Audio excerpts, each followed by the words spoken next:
Maya se réveillait chaque matin à 5 heures. Pas par plaisir, par nécessité. Elle travaillait dans une boutique de tissus au centre-ville, debout toute la journée, à sourire aux clients, à plier des pagnes, à encaisser l'argent.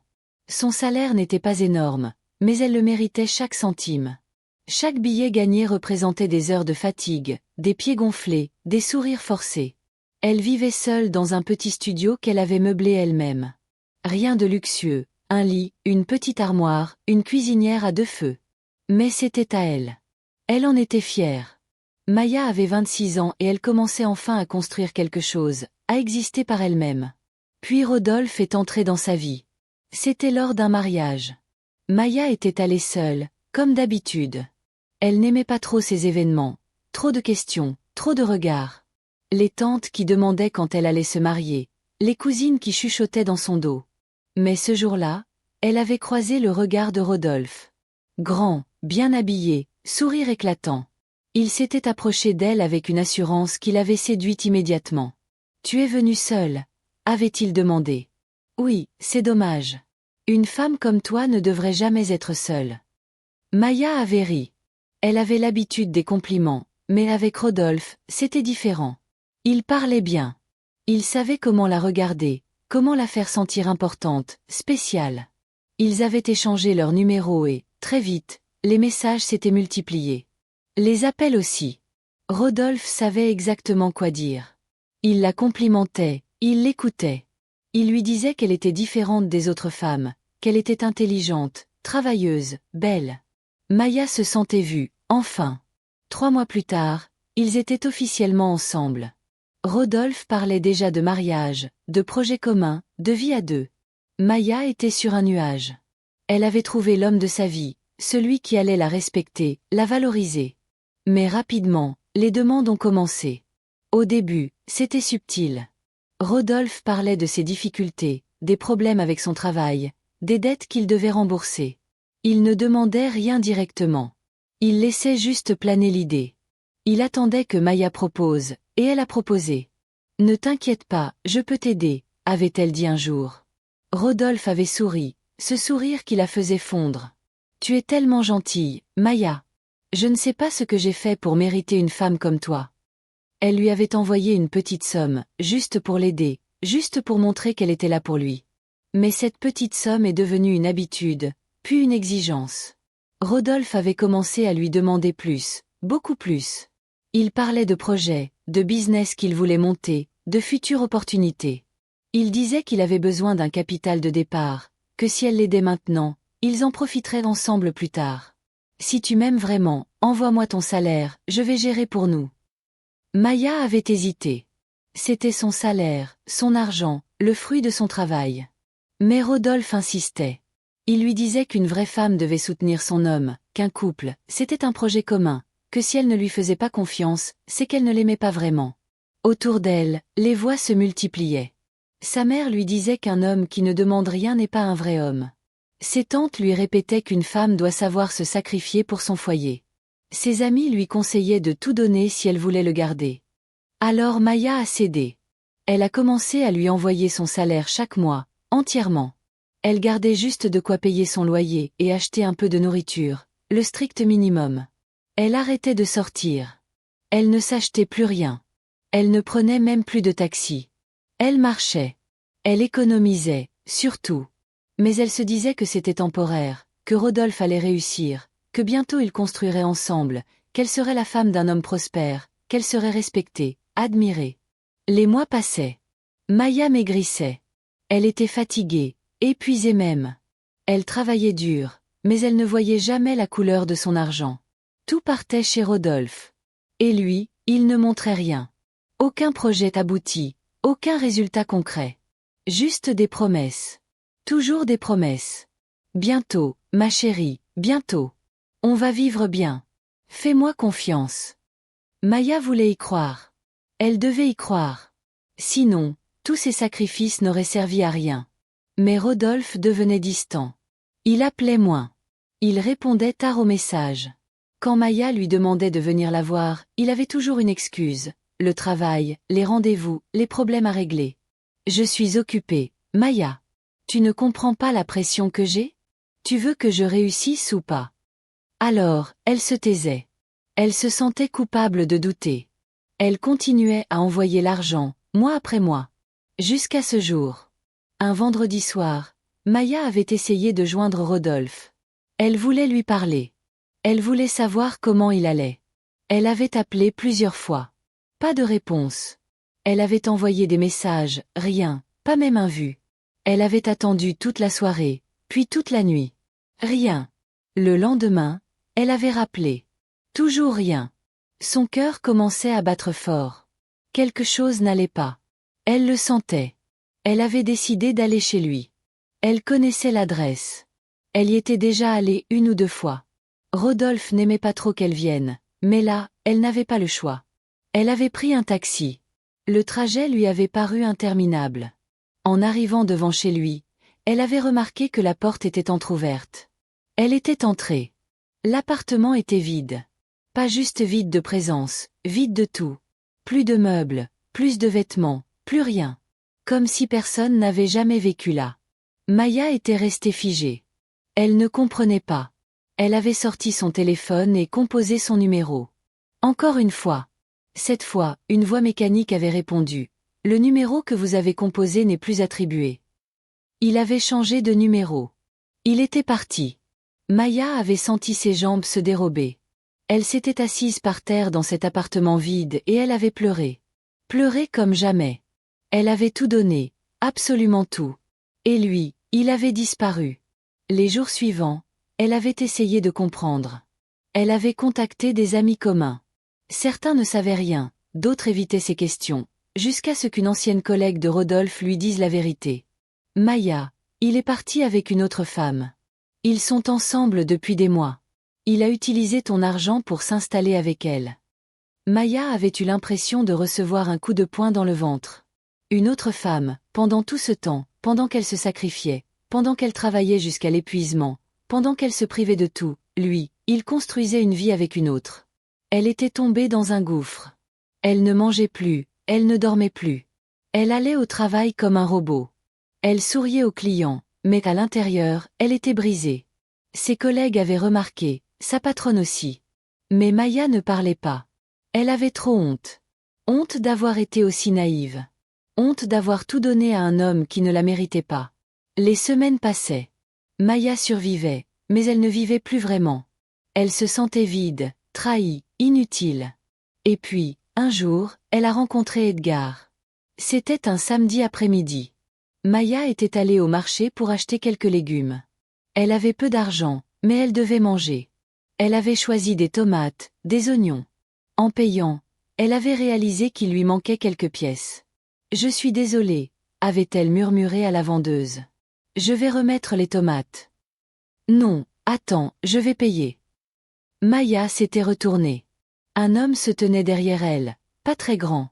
Visage simple, sourire doux. « Ce n'est pas nécessaire », avait répondu Maya. « Je sais, mais laisse-moi faire. » Il avait payé.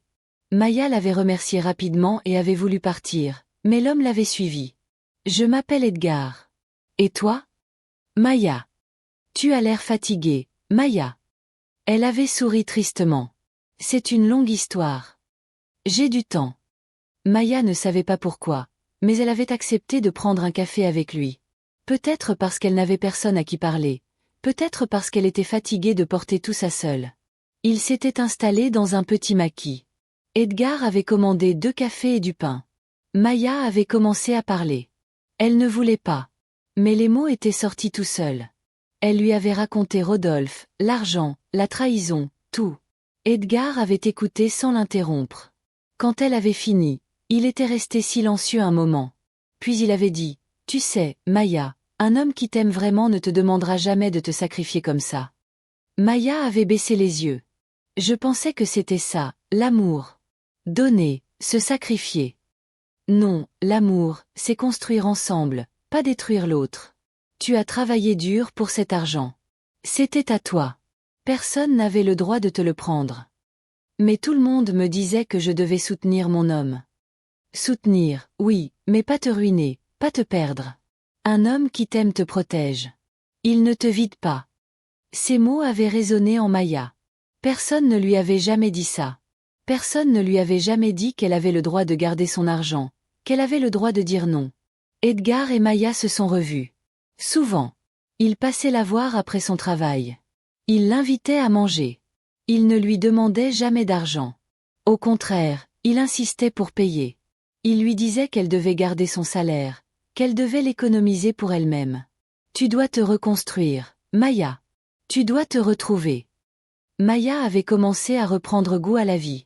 Elle mangeait mieux, elle dormait mieux, elle souriait à nouveau. Edgar était patient, respectueux. Il ne forçait rien. Il était juste là. 6 mois plus tard, ils étaient ensemble. Mais cette fois, c'était différent. Maya gardait son salaire, elle gérait son argent. Edgar gérait le sien. Ils contribuaient ensemble aux dépenses communes, mais chacun restait libre, indépendant. Maya se sentait légère. Elle avait retrouvé sa dignité, sa valeur. Et puis, un jour, Rodolphe est revenu. Elle était chez elle quand elle avait entendu frapper à la porte. Elle avait ouvert et, là, devant elle, se tenait Rodolphe. Il avait maigri, il avait l'air fatigué, abattu. Maya, avait-il dit d'une voix basse. Elle était restée figée. Elle ne savait pas quoi dire, quoi faire. Je peux entrer. Non. S'il te plaît, j'ai besoin de te parler. Maya avait hésité, puis elle avait ouvert la porte, mais elle ne l'avait pas invité à s'asseoir. Rodolphe était entré. Il regardait autour de lui comme s'il cherchait quelque chose. Tu as l'air bien, avait-il dit. Qu'est-ce que tu veux, Rodolphe? Il avait baissé les yeux. Je suis venu te demander pardon. Maya avait croisé les bras. Pardon. Pourquoi exactement? Pour t'avoir utilisé, pour t'avoir menti, pour être parti avec elle. Avec ton argent, tu veux dire? Mon argent? Oui, ton argent. Je sais que j'ai mal agi, mais elle m'a quitté, Maya. Elle est partie avec un autre et maintenant, je n'ai plus rien. Maya avait senti une colère monter en elle. Tu es venue ici parce que tu n'as plus rien? Pas parce que tu regrettes, pas parce que tu m'aimes, mais parce que tu es seule et que tu n'as plus personne à utiliser? Non, ce n'est pas ça. J'ai changé, Maya. Je te promets. Tu promets? Tu as promis beaucoup de choses, Rodolphe. Tu as promis qu'on construirait ensemble. Tu as promis qu'on serait heureux. Et regarde ce que tu as fait. Je sais, mais laisse-moi une chance, une seule. Maya avait secoué la tête. Non, je ne te donnerai plus rien, ni mon argent, ni mon temps, ni mon cœur. J'ai appris ma leçon et cette leçon, c'est que je vaux mieux que ça. Sors. Sors de chez moi et ne reviens plus jamais. Rodolphe avait essayé de protester, mais Maya avait ouvert la porte. Elle le fixait avec un regard qu'il ne lui connaissait pas. Un regard ferme, déterminé. Il était parti. Maya avait fermé la porte et elle avait respiré profondément. Elle ne tremblait pas, elle ne pleurait pas. Elle se sentait forte, libérée. Quelques mois plus tard, Edgar avait demandé Maya en mariage. Pas dans un grand restaurant, pas avec une énorme bague. Il lui avait simplement dit un soir, alors qu'ils étaient assis chez elle, « Maya, je veux passer ma vie avec toi. Pas pour ton argent, pas pour ce que tu peux me donner, mais parce que tu es toi, parce que tu es forte, parce que tu es belle, parce que tu es entière. » Maya avait dit oui. Leur mariage avait été simple, intime, juste les proches. Pas de grandes fêtes, pas de dépenses excessives. Mais c'était parfait. C'était eux. Maya continuait à travailler. Elle gardait son salaire, elle gérait son argent. Edgar ne lui demandait jamais combien elle gagnait. Il ne contrôlait rien. Il respectait son autonomie. Ensemble, ils avaient ouvert un petit commerce. Ils investissaient chacun selon leurs moyens. Ils décidaient ensemble. Ils construisaient ensemble. Mais jamais l'un ne se sacrifiait pour l'autre. Maya s'était enfin trouvée. Elle était heureuse, épanouie. Elle savait maintenant qu'elle méritait le respect, qu'elle méritait l'amour, le vrai, celui qui ne prend pas, celui qui donne. Et quand elle croisait d'autres femmes qui vivaient ce qu'elle avait vécu, elle leur disait toujours la même chose. Ne donne jamais tout. Garde toujours quelque chose pour toi. Parce que si tu te perds dans quelqu'un d'autre, qui va te retrouver? Maya avait appris la leçon la plus dure de sa vie, mais elle en était sortie plus forte, plus sage, plus entière. Elle ne regrettait plus rien parce que sans cette épreuve, elle n'aurait jamais rencontré Edgar. Elle n'aurait jamais compris sa valeur. Elle n'aurait jamais repris le contrôle de sa vie. Aujourd'hui, Maya se réveille toujours à 5 heures du matin. Pas par nécessité, mais par choix. Elle aime son travail, elle aime sa vie, elle aime son mari et surtout, elle s'aime elle-même. Elle garde son salaire, elle gère ses finances, elle prend ses décisions. Elle est libre et c'est la plus belle victoire qu'elle pouvait remporter, parce qu'une femme qui se respecte ne se perd jamais dans un homme. Elle construit avec lui, mais elle reste elle-même, toujours. Maya avait compris que l'amour ne devait jamais coûter sa dignité, que le respect de soi était non négociable, que personne, absolument personne, n'avait le droit de la vider de ses ressources, de son énergie, de sa valeur. Elle regardait son parcours avec un mélange de tristesse et de fierté. Tristesse pour la femme qu'elle avait été, celle qui croyait devoir tout donner pour être aimée. Fierté pour la femme qu'elle était devenue. Celle qui savait dire non, celle qui connaissait sa valeur. Edgar, lui, n'avait jamais cherché à la changer. Il l'avait simplement aidée à se retrouver. Il lui avait montré qu'un homme qui aime vraiment ne demande pas à sa femme de se sacrifier. Il participe, il contribue, il construit. Leur vie ensemble n'était pas parfaite. Ils avaient des hauts et des bas comme tous les couples. Mais la différence, c'est qu'ils se respectaient, ils communiquaient, ils se soutenaient sans s'étouffer. Maya avait aussi compris quelque chose d'important. La pression sociale ne devait jamais dicter ses choix. Les tantes qui disaient qu'une femme doit tout donner à son homme se trompaient. Les amis qui conseillaient de tout sacrifier pour garder un homme se trompaient aussi. Une relation saine ne se construit pas sur le sacrifice d'une personne au profit de l'autre. Elle se construit sur l'équilibre, sur le respect mutuel, sur la contribution de chacun selon ses moyens et ses capacités.